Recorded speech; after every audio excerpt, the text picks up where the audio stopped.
नमस्कार, मैं रोहित शर्मा। आप मेरे साथ में हैं दिल से रोहित चैनल में। दोस्तों, समरावता मामले की संभागीय आयुक्त की ओर से जांच जारी है, एसटीआईओ की टीम की ओर से जांच जारी है। इन दोनों जांचें कब आएगी, कब इनका खुलासा होगा, कौन दोषी होगा, कौन निर्दोष होगा और क्या ये दोनों जांचें एक समान होगी, क्या इन दोनों जांचों में आपस में विरोधाभास होगा और अगर विरोधाभास होगा तो कौन सी जांच को हम सही माने, कौन सी जांच को गलत माने, ये भी एक देखने वाली बात होगी। लेकिन बड़ी बात यह है कि अब कहीं ना कहीं जिस तरह से कहा जा रहा है कि कुछ मुकदमे भी इस्तिगासे के माध्यम से पुलिस और प्रशासन के अधिकारियों के खिलाफ दर्ज होने की प्रक्रिया शायद शुरू हो गई है। इस तरह की बातें कल की मीटिंग में कही जा रही थी कि पुलिस और प्रशासन के अधिकारियों और कर्मचारियों के खिलाफ भी इस्तिगासे से मामले दर्ज हो सकते हैं, क्योंकि डायरेक्ट तो कोई पुलिस स्टेशन में मामले दर्ज करवाने जाएगा तो मुझे लगता नहीं है, शायद ग्रामीणों को भी नहीं लगता है कि इस तरह से उनके मामले दर्ज हो जाएंगे। तो शायद इस्तिगासे के माध्यम से उनके खिलाफ मामले दर्ज करवाने की प्रक्रिया भी अब शुरू हो गई है। लेकिन बड़ी बात यह है कि इतना विलंब क्यों हुआ इस मामले में। अगर ग्रामीणों को ऐसा लगता था कि उनके साथ में नाइंसाफ़ी हुई है या उनके साथ में गलत हुआ है तो इस्तिगासे के माध्यम से तो वो पहले भी इस तरह के मामले दर्ज करवा सकते थे। खैर, ये किसी कारणवश उनसे विलंब हुआ होगा, लेकिन अब कहा जा रहा है कि इस्तिगासे के माध्यम से पुलिस और प्रशासन के अधिकारियों और कर्मचारियों के खिलाफ भी मामले दर्ज होने की प्रक्रिया एक तरीके से पीड़ित ग्रामीणों ने शुरू कर दी है। लेकिन कल की जो मीटिंग हुई उस मीटिंग में एक बड़ी बात देखने को मिली कि नरेश मीणा के साथ में जो युवा इस पूरे मामले में जेल में बंद हुए थे कई दिनों तक, अब वो जमानत से बाहर आए हैं, तो वो युवा भी उस मीटिंग में शामिल थे। और उस मीटिंग में उन युवाओं ने जिस तरह की बातें एक बार फिर से दोहराई है कि पुलिस स्टेशन में भी उनके साथ में दुराचार, उनके साथ में एक तरीके से मारपीट की गई और उन्हें उन पर काफ़ी अत्याचार किया गया। पुलिस स्टेशन में भी उन्होंने ये बातें कल की मीटिंग में भी कही है। और जिस तरह से इस पूरे मामले में जो समरावता के ग्रामीण हैं वो तो पहले दिन से ही कह रहे हैं कि पुलिस ने उनके साथ में घोर अत्याचार किया है। जिस तरह से जलियांवाला बाग में जो अंग्रेज़ों के ज़माने में जो जलियांवाला कांड हुआ था उस तरह का कांड हुआ है, इस तरह के आरोप ग्रामीण लगातार लगाते रहे हैं। लेकिन कल की मीटिंग में एक बात और देखने को मिली कि अभी तक इस पूरे मामले को लेकर जिस तरह के आंदोलन किया जा रहा है और आंदोलन से जुड़े तमाम छोटे बड़े सभी लोग अभी टूटने वाले नहीं हैं। और कल जिस तरह से वक्ताओं ने तमाम तरह की बातें कही, उनसे ऐसा लगता है नहीं है कि इस पूरे मामले को लेकर वो ठंडे हो जाएंगे। तो आने वाले दिनों में निश्चित रूप से भजन लाल सरकार के लिए ये मामला और भी कई मुश्किलें पैदा कर सकता है अगर उनकी मांगों को नहीं माना गया तो। वैसे 25 फरवरी को राजस्थान विधानसभा का घेराव करने की बात कह दी गई है, लेकिन कल प्रताप सिंह खाचरियावास जो कांग्रेस पार्टी के वरिष्ठ नेता हैं, गहलोत सरकार में पूर्व मंत्री रह चुके हैं और छात्र राजनीति से लेकर अब तक उनकी जो राजनीति रही है वो सब आपके सामने है कि उन्होंने भी बड़े बड़े जन आंदोलनों का आगाज़ किया है। अभी वो विधायक नहीं हैं, लेकिन फिर भी उनके आवास पर अभी भी रोज़ाना सैकड़ों की संख्या में लोग आते हैं। तो शायद लोगों को ऐसा लगता है कि अगर हम इस नेता के घर पर जाएंगे तो हमें इंसाफ मिलेगा। और शायद यही खासियत है कि कल की मीटिंग में मीणा समाज के ही बहुत से विधायक हैं, सांसद हैं, पूर्व मंत्री हैं, लेकिन कोई भी राजनेता कल की मीटिंग में नहीं था। मैं मीणा समाज की बात कर रहा हूं। और ये पीड़ा वहां पर जो मीणा समाज के नेता बैठे थे उन्हें भी ये पीड़ा सता रही थी कि हमारे ही समाज में बड़े बड़े नेता हैं, प्रसाद लाल मीणा, रामकेश मीणा, रामविलास मीणा, किरोड़ी मीणा, आज इस बैठक में क्यों नहीं हैं, क्यों अकेला छोड़ दिया गया है हमको।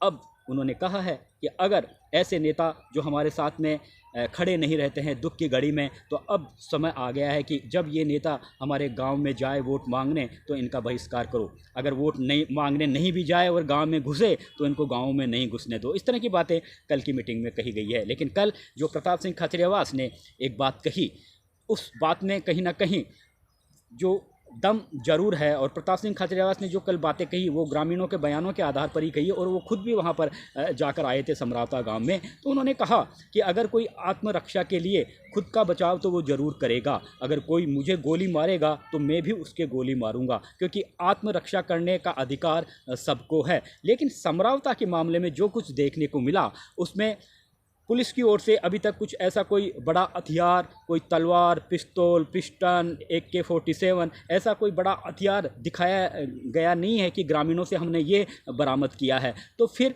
पुलिस ने ही वहाँ पर आंसू गैस के गोले छोड़े, पुलिस ने ही वहाँ पर लाठियाँ बरसाई, पुलिस पर ही आरोप है कि घरों में घुसकर उन्होंने मारपीट की, और पुलिस पर ही आरोप है कि उन्होंने ग्रामीणों की मोटरसाइकिलें जलवाई। और अब ग्रामीण जिनकी मोटरसाइकिलें जली है, जिनका नुकसान हुआ है, जो घायल हुए हैं, वो जेल में बैठे हैं, वो जेल की सज़ा काट कर बाहर आए हैं, उन पर मुकदमे दर्ज हैं। तो ये कैसा लोकतंत्र है?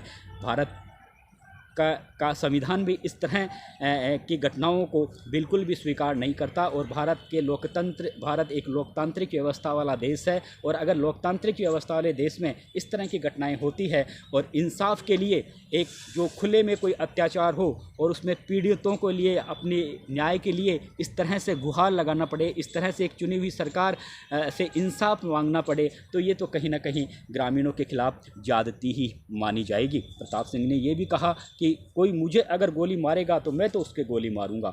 तो अगर कोई आत्मरक्षा के लिए अगर कोई कदम उठाता है और कदम उठाएगा, कोई अपनी जान बचाने के लिए, वो अपनी जान बचाने के लिए कुछ भी कर सकता है और करते हैं और करना भी चाहिए। उन्होंने ये सारी बातें कही।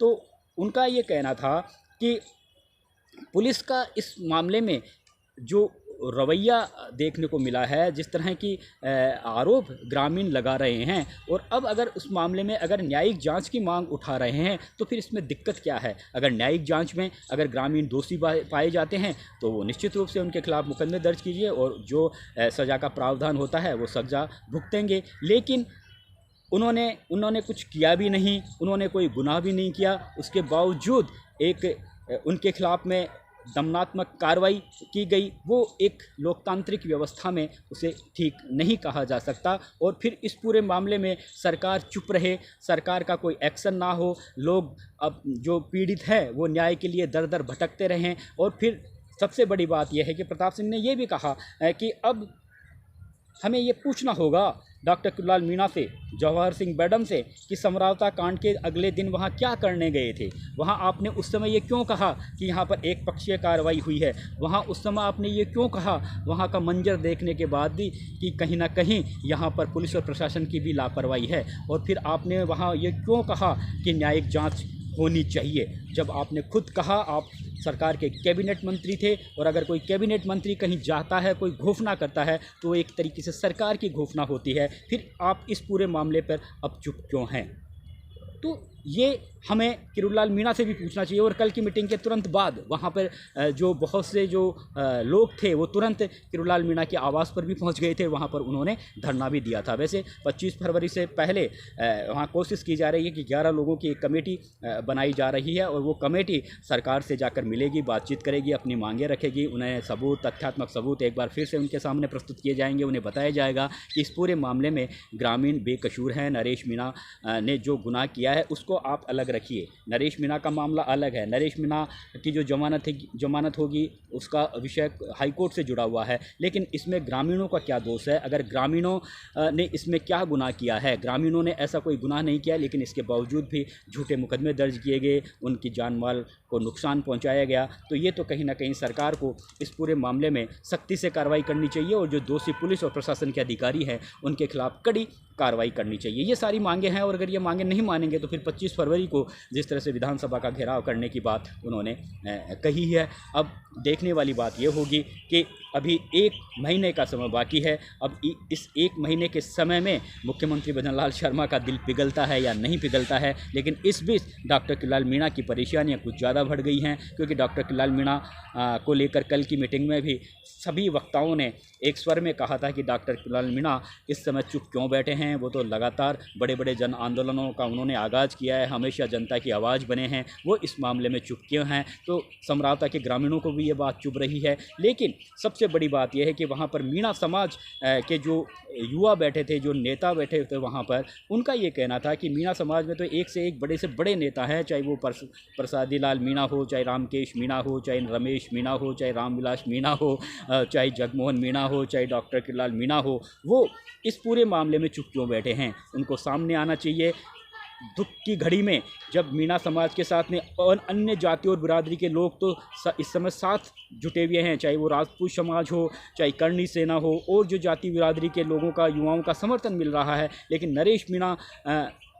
लेकिन मीणा समाज के बड़े बड़े नेता बिल्कुल जुबान बंद है, और इस मामले में किसी भी तरह की कोई एक सकारात्मक सहयोग उन्हें क्यों नहीं कर रहे हैं। वोट के समय गाँवों में जाते हैं, वोट मांगते हैं, बड़ी बड़ी बातें कहते हैं, जातिवाद की बातें करते हैं, लेकिन आज नरेश मीणा पिछले कई दिनों से जेल में बंद हैं। जो गुनाह किया है उसकी सज़ा वो भुगत चुका है। अब उस पर जिस तरह से पुराने मुकदमे लाद लाद कर हाई कोर्ट में उसे एक तरीके से हिस्ट्री शीटर बताया जा रहा है, तो ये तो कहीं ना कहीं षड्यंत्र है। तो इस षड्यंत्र के खिलाफ मीणा समाज के जितने भी राजनेता हैं वो बोलते क्यों नहीं हैं। ये बातें कल की मीटिंग में वहाँ पर बहुत से जो वक्ताओं ने थी उन्होंने अपनी ओर से ये बातें कही। उन्हें ये बातें काफ़ी चुभती है कि मीणा समाज के अब इन नेताओं का अब अगर ये गाँव में जाएंगे तो इन सब का बहिष्कार करना चाहिए। इसलिए आने वाले समय में ये जो मीणा समाज के जो बड़े बड़े राजनेता हैं, चाहे अभी भी भारतीय जनता पार्टी में, कांग्रेस पार्टी में बहुत से मीणा समाज के विधायक हैं, सांसद हैं और पूर्व में मंत्री भी रह चुके हैं, पूर्व में विधायक भी रह चुके हैं,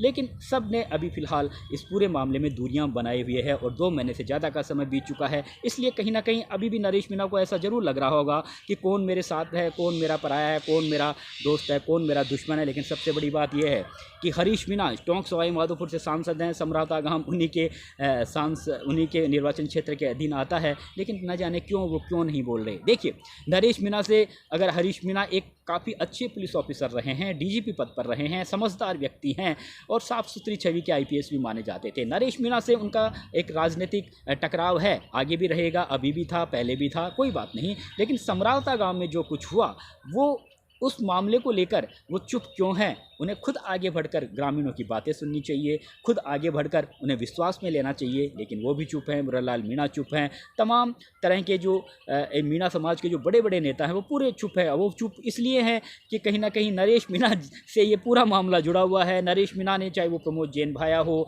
मुरारलाल मीणा हो, हरीश मीणा हो, इन से उनके अभी फ़िलहाल राजनीतिक ताल्लुकात ठीक थे नहीं, लेकिन किरोड़ीलाल मीणा से तो उनके राजनीतिक ताल्लुकात काफ़ी अच्छे थे नरेश मीणा के। लेकिन किरोड़ीलाल भी पहले तो बोले कि हाँ नहीं, इस पूरे मामले में न्यायिक जांच होनी चाहिए, लेकिन बाद में उन्होंने यू टर्न ले लिया। लेकिन सबसे बड़ी बात यह है कि प्रताप सिंह खचरेवास के बारे में ये ज़रूर कहना पड़ेगा कि ये एक ऐसा शख्स है जहाँ भी कोई गलत होता है, नाइंसाफ़ होता है, जहाँ अत्याचार होता है, वहाँ मौके पर पहुँचता है, अपनी बातें कहता है, दमदार तरीके से अपनी बातें कहता है और राजनीति से ऊपर उठकर ये नेता राजनीति करता है। इसीलिए मैं भी इस नेता की काफ़ी इज्जत करता हूं। वैसे वो मेरे पुराने मित्र हैं यूनिवर्सिटी के ज़माने के, लेकिन जिस तरह की वो राजनीति कर रहे हैं उस राजनीति को मेरा भी उन्हें सैल्यूट है। लेकिन ये बात ज़रूर है कि कल की जो मीटिंग हुई है उस मीटिंग में निश्चित रूप से दुगना जोश देखा गया और ये भजनलाल शर्मा को इस मामले में काफ़ी गंभीरता दिखानी होगी, क्योंकि ये मामला इतनी जल्दी ठंडा होने वाला नहीं है। नमस्कार दोस्तों।